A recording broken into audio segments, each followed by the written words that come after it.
for you this morning. Just want to go over a couple of points that we discussed during today's session. The video here on the left hand side is one we took right at the beginning, and the one on the right is one we did at the end of the session after we made a few changes.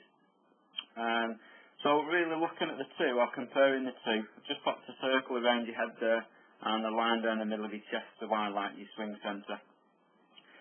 The one on the left hand side, you can see there, if you look closely, you can see that your body position, or the weight position of your body, is just favouring that right hand side a little bit.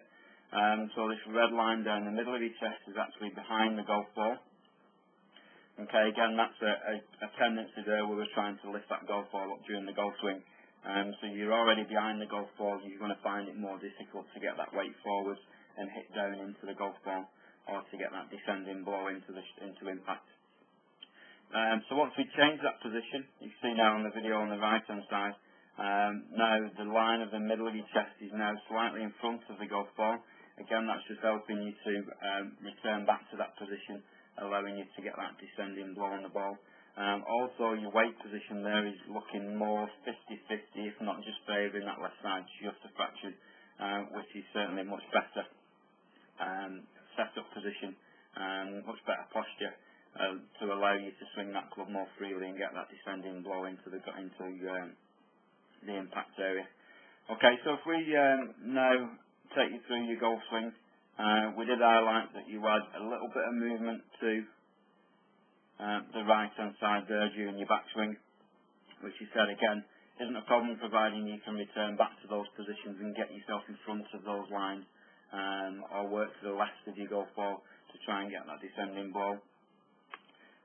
But what we find as we've taken you down now to impact is that your head and your upper body don't actually return back to where they started, and they're still working a little bit behind the line here on the left hand side.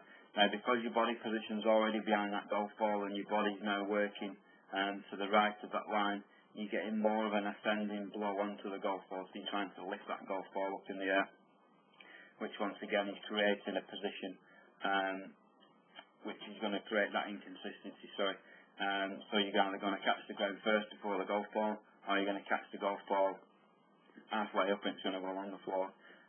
We hit some good shots off the tee peg, but because the tee peg's making the ball raised up a little bit, it just makes it more easy to hit it on that upswing.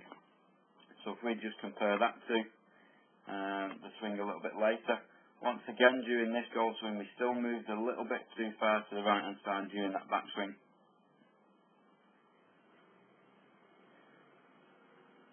And as we get you to impact, once again still working behind the line, so you're still a little bit to the right of those lines rather than being in front of the lines to get that descending blow. But the good thing here with this position, although you've not managed to get back to where you started, because you're in a better position at setup, you've returned yourself back into a much better position to make good contact with that golf ball. You can see here on the left hand side you've got quite a big curve there in your right hand side as you're trying to lift that golf ball in the air.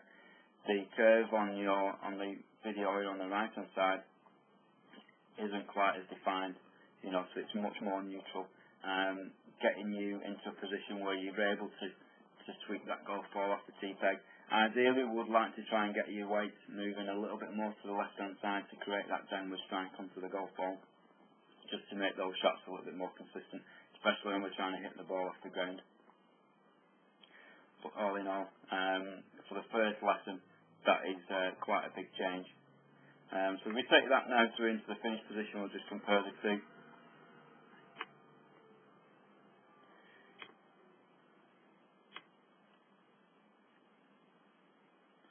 Okay, so now as a result of the difference in the weight transfer and the postures, you're able to maintain that different finish position. So the video here on the left hand side, both feet flat on the floor, leaning backwards, that's a good sign that all your weight's on the right hand side and you're trying to lift that golf ball in the air. Whereas the video here on the right hand side, the one we did later on, standing nice and tall up on your left side, still a little bit of a curve there in your back, so you'd still, also that's still a sign that you've not quite got your weight far enough across to the left. Would like you to be standing much taller over that left hand side without that curvature of your spine, leaning backwards away from your target. But like I say, for the first lesson, some really good changes there. Just need to keep working on it and keep practicing and keep sort of getting yourself into those positions more often. You'll start to find it much more easy to achieve. So we said we gave you a couple of drills to work on, but really we said to sort of break it down into sections. So first off, when you're making your swings, really get yourself into that good finish position. Again, if you're getting yourself into a good finish position, the weight movement has to work during that golf swing, or else you're not going to get into that proper or the correct balance position. The next thing we said, once you're able to get into that good finish position, then work on trying to stay more centred during the backswing. So instead of you making your body turn and then sway into the right hand side, just try and keep the whole body turning rather than swaying, so you're staying fixed more on that centre line. What that's going to do, that's going to help you when you start your downswing, that your body doesn't now need to move quite as far to the left hand side to actually work into that downward strike into the golf ball. So your body's going to be able to work to the left of the line rather than trying to get back to where it started. So if you continue working on those areas, if you've got any problems, just give me a ring. If you want to nip down to the driving range at any point, I am there most days. But good luck with it, and I look forward to seeing you again very soon.